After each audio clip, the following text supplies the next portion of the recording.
ഇന്ന് നമുക്ക് ഈസി ആയിട്ടും ടേസ്റ്റി ആയിട്ടും എങ്ങനെയാണ് നല്ലൊരു അടിപൊളി ചിക്കൻ ബിരിയാണി ഉണ്ടാക്കുന്നത് കണ്ടു നോക്കിയല്ലോ.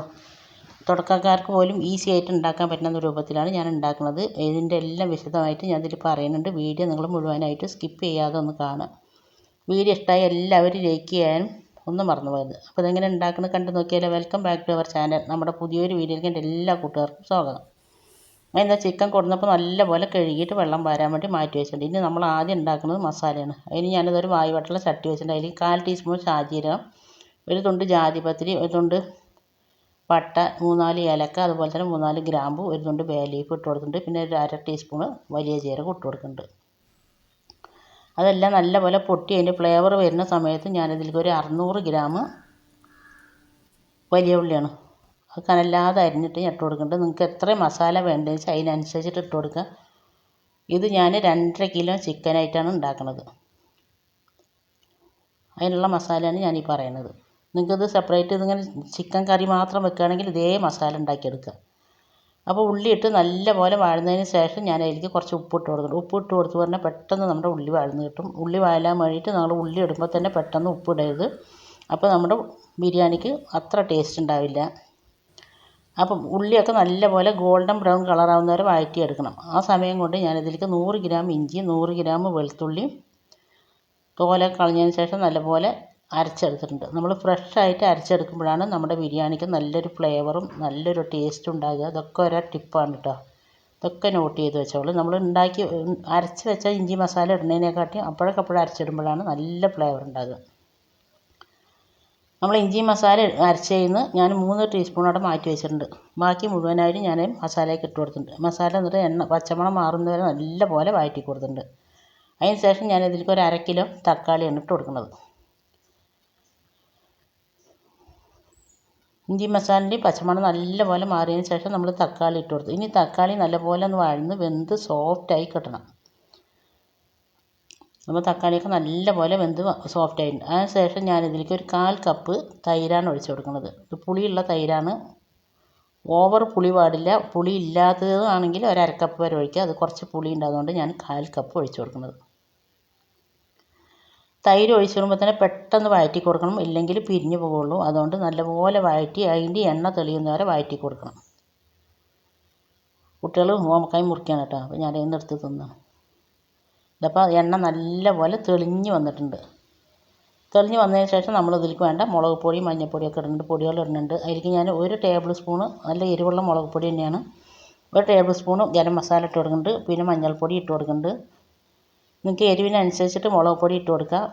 ബിരിയാണിക്ക് ഒരുപാട് എരിവുണ്ടാവില്ല. പിന്നെ ഞാൻ അതിൽ പച്ചമുളക് ഇട്ടിട്ടുണ്ടായിരുന്നു കേട്ടോ. അത് പറയാനും മറന്നുപോയി. അത് ഇടുന്ന വീഡിയോ എൻ്റെ അടുത്ത് നിന്ന് മിസ്സായിപ്പോയി. ഒരു 3-4 പച്ചമുളക് ചായച്ചിട്ട് നമ്മൾ ഇട്ട് കൊടുക്കുക. പിന്നെ പൊടികൾ ഇട്ടതിന് ശേഷം അതിൻ്റെ പച്ചമണം മാറിയതിന് ശേഷം ഞാൻ അതിലേക്ക് ഒരു പിടി മല്ലിയിലയും ഒരു പിടി പുതിനയിലയും ഇട്ട് കൊടുത്തിട്ടുണ്ട്. അത് നല്ലപോലെ ഇളക്കിയതിന് ശേഷം നമ്മൾ ചിക്കൻ ഇട്ട് കൊടുക്കുന്നുണ്ട്. ചിക്കൻ എടുക്കുമ്പോൾ ഒരു മീഡിയം സൈസ് ആക്കിയിട്ട് പീസ് വെട്ടുക. ഒരുപാട് വലിയ പീസ് ആക്കരുത്, ഒരുപാട് ചെറിയ പീസ് ആക്കരുത് കേട്ടോ. വലിയ പീസാകുമ്പോൾ നമുക്ക് വേഗം കുറച്ച് ബുദ്ധിമുട്ടാണ്. ചിക്കൻ ഇട്ടതിന് ശേഷം നല്ലപോലെ ഇളക്കിയിട്ട് മസാല ചിക്കനിൽ നല്ലപോലെ വരണം. അതിന് ശേഷം നമ്മൾ ചിക്കനിലേക്ക് ആവശ്യമായിട്ടുള്ള ഉപ്പിട്ട് കൊടുക്കുക. നമ്മൾ മസാല ഉള്ളിലേക്ക് ഉപ്പിട്ട് കൊടുത്തിട്ടുണ്ടായിരുന്നു, നോക്കിയിട്ട് ഉപ്പിട്ട് കൊടുക്കുക. എന്നിട്ട് ചിക്കൻ നല്ലപോലെ ഇളക്കി ചിക്കൻ്റെ റോസ് കളർ മാറിയിട്ട് ഒരു വെള്ള കളറായിട്ട് വരും. ആ സമയം വരെ നല്ലപോലെ ഇളക്കി കൊടുക്കണം. നമ്മൾ ചിക്കന് റോസ് കളറോട് കൂടി തന്നെ അത് കുക്ക് ചെയ്യുമ്പോഴാണ് ചിലവരുടെ ചിക്കൻ കറി എങ്ങനെ വെച്ചാലും പച്ചച്ചുവ അടിക്കുന്നത് തന്നെ. അതുകൊണ്ടാണ് ഞാൻ എടുത്ത് പറയുന്നത്. നമ്മൾ ചിക്കൻ നല്ലപോലെ വഴറ്റിയിട്ട് ചിക്കൻ്റെ റോസ് കളർ മാറിയിട്ട് വെള്ള കളറാവുന്നവരെ നല്ലപോലെ തന്നെ വഴറ്റി കൊടുക്കുക. അപ്പോൾ നമ്മുടെ ചിക്കനും നല്ല ടേസ്റ്റ് ഉണ്ടാവും. കറിക്കായാലും ബിരിയാണിക്കായാലും നല്ലൊരു ടേസ്റ്റ് ഉണ്ടാവും. പൊരിച്ച ചിക്കൻ്റെ ഒരു ഫ്ലേവറും ഉണ്ടാവും. എന്നിട്ട് മീഡിയം ടു ലോ ഫ്ലെയിമിൽ വെച്ച് നല്ലപോലെ ഇളക്കി അതിൻ്റെ ചിക്കനിൽ നിന്നുള്ള വെള്ളമാണ് ഈ ഊറി വന്നിരിക്കുന്നത്. ഞാനിതിലേക്ക് പ്രത്യേകിച്ചൊരു വെള്ളം വേറെ ഒഴിച്ചിട്ടില്ല. ഇനി ഞാൻ ഈ വെള്ളത്തിൽ കിടന്നിട്ട് തന്നെയാണ് ചിക്കൻ ഒന്ന് വേവിച്ചെടുക്കുന്നത്. മീഡിയം ടു ലോ ഫ്ലെയിമിൽ ഞാൻ അവിടെ വെച്ചിട്ട് മൂടി വെച്ചിട്ടുണ്ട്. ഇനി അത് അവിടെ കിടന്നിട്ട് ഒന്ന് നല്ലപോലെ ചൂടായിട്ട് ഒന്ന് ആകുമ്പോഴേക്കും നല്ലപോലെ അതിന് വെള്ളം ഇറങ്ങി വരും. ആ സമയം കൊണ്ട് നമുക്ക് അരി കഴുകി വെള്ളത്തിലിടാം. ഞാൻ ഈ ഗ്ലാസ്സിന് ഒരു 5 ഗ്ലാസ് അരിയാണ് എടുത്തിരിക്കുന്നത്. ജീരകശാല അരിയാണ് എടുത്തിരിക്കുന്നത്. ഇനി ഇത് നല്ല പോലെ ഒന്ന് കഴുകിയതിന് 2-3 പ്രാവശ്യം കഴുകിയതിന് ശേഷം നമുക്കൊരു 20 മിനിറ്റ് അവിടെ കുതിരാൻ വേണ്ടി മാറ്റി വെക്കാം. ഒരുപാട് നേരം കുതിർത്തണം എന്നൊന്നുമില്ല കേട്ടോ. ഇനി കുതിർത്താണ്ട് വെച്ചിട്ടുണ്ടെങ്കിലും കുഴപ്പമൊന്നുമില്ല. അതോടെ കഴുകി വെള്ളത്തിലിട്ട് വെച്ചപ്പോഴേക്കും ഇതാ ചിക്കനൊക്കെ നല്ലപോലെ വെള്ളം ഇറങ്ങി വന്നിട്ടുണ്ട്. ഇനി നമ്മൾ ഈ വെള്ളത്തിൽ വെച്ചിട്ടാണ് നമ്മൾ ചിക്കനൊക്കെ നല്ലപോലെ ഒന്ന് വേവിച്ചെടുക്കുന്നത്. വെള്ളം ഒഴിക്കരുത് കേട്ടോ. ബിരിയാണി വെക്കുമ്പോൾ ചിക്കൻ വേവിക്കാൻ വേണ്ടി വെള്ളം ഒഴിക്കരുത്. ഈ ചിക്കനിൽ ഇറങ്ങി വരുന്ന വെള്ളത്തിൽ വെച്ചിട്ട് നമ്മൾ വേവിച്ചെടുക്കുമ്പോൾ ചിക്കന് നല്ലൊരു ടേസ്റ്റും ഫ്ലേവറൊക്കെ ഉണ്ടാവും. ചെയ്യാത്തവരൊന്ന് ചെയ്ത് നോക്കി. അപ്പോൾ പകുതി ഒരു കുക്കായ സമയത്ത് ഞാനിതിലേക്ക് 2 ടേബിൾ സ്പൂൺ നെയ്യ് ഒഴിച്ച് കൊടുക്കുന്നുണ്ട്. നെയ്യ് ഒഴിച്ച് കൊടുത്തതിന് ശേഷം ഇനി അത് മൂടി വെച്ചിട്ട് ഏറ്റവും ലോ ഫ്ലെയിമിൽ ഞാൻ അവിടെ ഇട്ട് വയ്ക്കുകയാണ്. നമ്മുടെ ചോറാകുമ്പോഴേക്കും തന്നെ ചിക്കനും കറക്റ്റ് പരുവായി കിട്ടും. ഇനി നമുക്ക് ചോറ് വെക്കാൻ തുടങ്ങാം. അതിന് ഞാൻ ചട്ടി അടുപ്പിൽ വെച്ചിട്ടുണ്ട്. ചട്ടി നല്ലപോലെ ചൂടായി വരുന്ന സമയത്ത് ഞാനതിലേക്ക് ഒരു 1/4 കപ്പ് ഓയിൽ ഒഴിച്ച് കൊടുത്തിട്ടുണ്ട്. 2 ടേബിൾ സ്പൂണ് നെയ്യ് ഒഴിച്ച് കൊടുക്കുന്നുണ്ട്. പിന്നെ അതിലേക്ക് ഒരു 1/4 ടീസ്പൂണ് ഷാജീരകം, പട്ട, ഗ്രാമ്പു, ഏലക്ക, ഒരു ബേ ലീഫ് ഒക്കെ ഇട്ട് കൊടുത്തിട്ടുണ്ട്. ഷാജീരകം ഇട്ട് കൊടുക്കുമ്പോൾ നമ്മുടെ ചോറിന് നല്ലൊരു ഫ്ലേവർ ഉണ്ടാവും കേട്ടോ. അതിന് വേണ്ടിയിട്ടാണ് ഷാജീരകം ഇട്ട് കൊടുക്കുന്നത്. അതെല്ലാം പൊട്ടി നല്ലൊരു ഫ്ലേവർ വരുന്ന സമയത്ത് നമ്മൾ ആദ്യം അരച്ച് വെച്ചതിന് എടുത്ത് വെച്ച ഇഞ്ചി മസാലൻ്റെ പേസ്റ്റ് ഞാൻ 2 ടീസ്പൂൺ ഇട്ട് കൊടുക്കുന്നുണ്ട്. ചോറിൽ വയ്ക്കുമ്പോൾ ഇഞ്ചി മസാല ഇട്ട് കൊടുത്താൽ ഇഞ്ചിയും വെളുത്തുള്ളിയും പേസ്റ്റ് ഇട്ട് കൊടുത്തു പറഞ്ഞാൽ നല്ലൊരു ഫ്ലേവർ ഉണ്ടാവും ചോറിന്. ഇഞ്ചിയും വെളുത്തുള്ളിയും അരച്ചത് ഇട്ട് കൊടുത്തിട്ടുണ്ട്. അത് ഇട്ട് കൊടുത്ത് നല്ലപോലെ അതിൻ്റെ പച്ചമണം മാറിയുന്ന വരെ നല്ലപോലെ വഴറ്റി കൊടുത്തിട്ടുണ്ട്. ആ സമയം കൊണ്ട് ഞാനിതാ വെള്ളം അളന്ന് വെച്ചിട്ടുണ്ട്. ഈ ഗ്ലാസ്സിന് 5 ഗ്ലാസ്സാണ് അരി എടുത്തിരിക്കുന്നത്. അതേ ഗ്ലാസ്സിന് തന്നെ 7.5 ഗ്ലാസ് വെള്ളം ഞാൻ വെച്ചിട്ടുണ്ട്. 1 കപ്പ് അരിക്ക് 1.5 കപ്പ് വെള്ളം എന്നുള്ള കണക്കിനാണ് ഞാൻ എപ്പോഴും എടുക്കൽ കേട്ടോ. ഇനി നിങ്ങൾ അരി കുതിർത്താണ്ടാണ് ചോറ് വെക്കണമെന്നുണ്ടെങ്കിൽ 1 കപ്പ് അരിക്ക് 2 കപ്പ് വെള്ളം ഒഴിച്ച് കൊടുക്കുക. അപ്പോൾ കറക്റ്റ് പരിവായിരിക്കും. പിന്നെ ഓരോരുത്തർ എടുക്കുന്ന അരി ചിലത് ഉണക്കം കൂടുതലുള്ള അരിയാണെങ്കിൽ വെള്ളത്തിൻ്റെ അളവും വ്യത്യാസം വരും. അതൊക്കെ നോക്കിയിട്ട് എടുക്കുക. പിന്നെ അതാ ഞാൻ വെള്ളം ഒഴിച്ചതിന് ശേഷം അതിലേക്ക് ചോറിന് ആവശ്യമുള്ള ഉപ്പിട്ട് കൊടുക്കുന്നുണ്ട്. വലിയൊരു മുറി നാരങ്ങൻ്റെ നീര് ഒഴിച്ച് കൊടുത്തിട്ടുണ്ട്. ചെറിയ നാരങ്ങയാണെങ്കിൽ 1 നാരങ്ങൻ്റെ നീര് ഒഴിച്ച് കൊടുക്കുക. എന്നിട്ട് നല്ലപോലെ തിള വന്ന സമയത്ത് നമ്മൾ കഴുകി 20 മിനിറ്റ് കുതിർത്തി വെച്ച് വെള്ളമൊക്കെ നല്ലപോലെ വാർന്ന അരി ഇട്ട് കൊടുക്കുന്നുണ്ട്.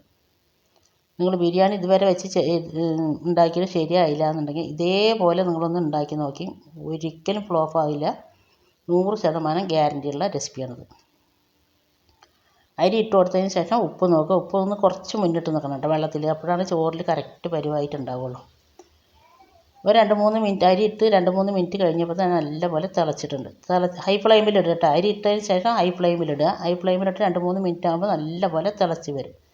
തിളച്ച് വരുന്ന സമയത്ത് നമ്മൾ നല്ലപോലെ ഒന്ന് ഇളക്കി കൊടുത്തിട്ട് ഇനി ആവി പുറത്ത് പോകാത്ത ഒരു പാത്രം കൊണ്ടോ തട്ട് കൊണ്ടോ മൂടി വെക്കുക. നിങ്ങൾക്ക് ആവി പുറത്ത് പോകാൻ തോന്നുകയാണെങ്കിൽ അതിൻ്റെ മേലെ ഒരു വെയിറ്റ് വെച്ച് കൊടുത്താൽ മതി. എന്നിട്ട് ഏറ്റവും ലോ ഫ്ലെയിമിൽ ഒരു 10 മിനിറ്റ് വേവിച്ചിട്ട് പറഞ്ഞാൽ നമ്മുടെ ചോറ് നല്ലപോലെ വെന്ത് കിട്ടും.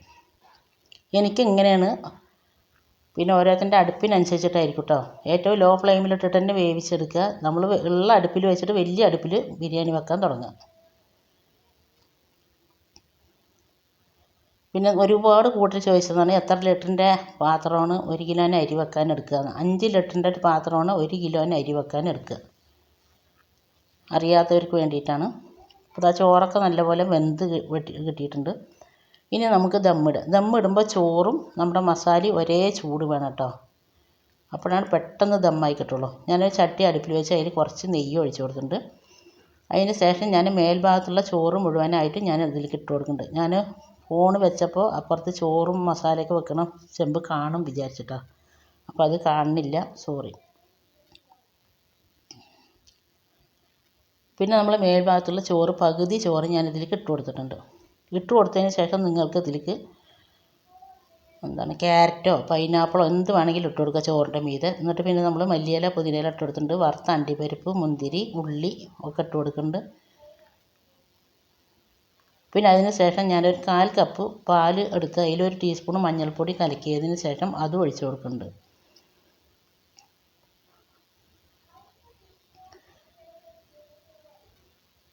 നമ്മുടെ വീഡിയോ കണ്ടിട്ട് സപ്പോർട്ട് ചെയ്യുന്നതിന് എല്ലാ കൂട്ടുകാരനെ കൊണ്ട് ഒരുപാട് നന്ദിയുണ്ട് കേട്ടോ. തുടർന്ന് നിങ്ങളുടെ സപ്പോർട്ട് ഉണ്ടാണ്. നിങ്ങളുടെ ഒരു സപ്പോർട്ട് ഉണ്ടെങ്കിൽ മാത്രമാണ് നമുക്ക് ഈ ഫീൽഡിലൊക്കെ ഇങ്ങനെ നിന്ന് പോകാൻ പറ്റുള്ളൂ. ഓരോ റെസിപ്പി ഞാൻ നിങ്ങൾക്ക് വേണ്ടിയിട്ടാണ് ഇടുന്നത്. അപ്പോൾ അതുകൊണ്ട് എല്ലാവരും വീഡിയോ മുഴുവനായിട്ടും ഒന്ന് കണ്ട് സപ്പോർട്ട് ചെയ്യുക.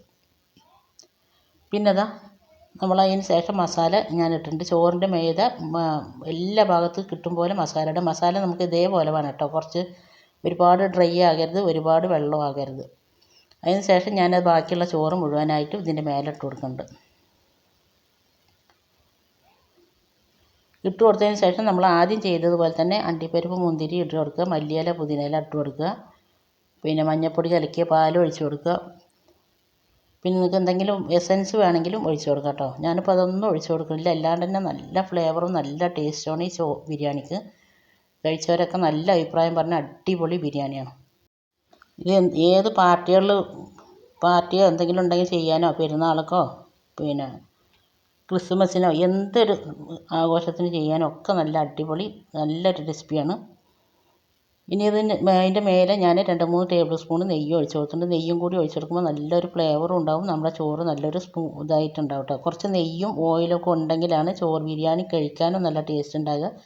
ബിരിയാണി കറക്റ്റ് പരുവത്തിൽ കിട്ടും ചെയ്യുള്ളൂ. അതിന് ശേഷം ഞാനിതാ ദമ്മിൽ ഏറ്റവും ലോ ഫ്ലെയിമിൽ 15 മിനിറ്റ് ദമ്മിട്ടിട്ടുണ്ട്. 15 മിനിറ്റ് കഴിഞ്ഞതിന് ശേഷം നമ്മൾ ഫ്ലെയിം ഓഫാക്കുക. ഓഫാക്കിയതിന് ശേഷം ഒരു അരമണിക്കൂറോ അല്ലെങ്കിൽ ഒരു 10-15 മിനിറ്റെങ്കിലും ഒന്ന് കഴിഞ്ഞതിന് ശേഷം മാത്രം വിളമ്പുക. നമ്മൾ ഫ്ലെയിം ഓഫാക്കിയ ഉടനെ വിളമ്പരുത് കേട്ടോ. വിളമ്പുമ്പോൾ കറക്റ്റ് ദമ്മായി കിട്ടിയിട്ടുണ്ടാവില്ല. അപ്പോൾ ചോറ് നല്ലപോലെ ഒട്ടിയിട്ട് വരുള്ളൂ. അപ്പോൾ ഞാൻ ഫ്ലെയിം ഓഫാക്കി അതിന് ശേഷം ഒരു 10-20 മിനിറ്റൊക്കെ കഴിഞ്ഞതിന് ശേഷമാണ് ഞാനിത് തുറക്കുന്നത്. അപ്പോൾ നമ്മുടെ ചോറ് കുറച്ചൊന്ന് ചൂട് പോയിട്ടുണ്ടാവും, നമ്മൾ കഴിക്കാനുള്ള ചൂടായിട്ടുണ്ടാവും. കാണുമ്പോൾ തന്നെ അറിയില്ല, അടിപൊളി ബിരിയാണിയാണ്. നിങ്ങൾക്ക് ഈ റെസിപ്പി ഇതേപോലെ ഒന്ന് ഉണ്ടാക്കി നോക്കുക. ഉണ്ടാക്കി നോക്കിയിട്ട് നിങ്ങളുടെ ഫീഡ്ബാക്ക് എന്തായാലും താഴെ കമൻറ്റ് ബോക്സിൽ അറിയിപ്പിക്കുക. നിങ്ങൾ ഉണ്ടാക്കി നോക്കിയിട്ട് ഫീഡ്ബാക്ക് അറിയിപ്പിക്കുമ്പോഴാണ് ഇനി ഒരാൾക്ക് ഇത് ഉണ്ടാക്കി നോക്കാമെന്നുള്ളൊരു തോന്നലുണ്ടാവുള്ളൂ. റെസിപ്പി ഇഷ്ടമായ നിങ്ങൾ ഫ്രണ്ട്സ് ആൻഡ് ഫാമിലി ഗ്രൂപ്പിൽ ഒന്ന് ഷെയർ ചെയ്ത് കൊടുക്കുക. സബ്സ്ക്രൈബ് ചെയ്യാതെ കാണുന്ന കൂട്ടുകാരുണ്ടെങ്കിൽ ഒന്ന് സബ്സ്ക്രൈബും കൂടി ചെയ്ത് നമ്മളെ സപ്പോർട്ട് ചെയ്യുക. അപ്പോൾ ഇനി അടുത്ത നല്ലൊരു വീഡിയോ ആയിട്ട് വരുന്നവരെല്ലാവരെ കൊണ്ടും ഒരിക്കൽ കൂടി താങ്ക് യു. അസ്സലാമു അലൈക്കും. ബായ്. ഇതെല്ലാവരും ഒന്ന് ഉണ്ടാക്കി നോക്കണം കേട്ടോ. എന്നിട്ട് നിങ്ങൾ ഇതിൻ്റെ ഫീഡ്ബാക്ക് എന്തായാലും ഒന്ന് അറിയിപ്പിക്കാനൊന്നും മറന്നു പോകരുത്. അപ്പോൾ ഓക്കേ.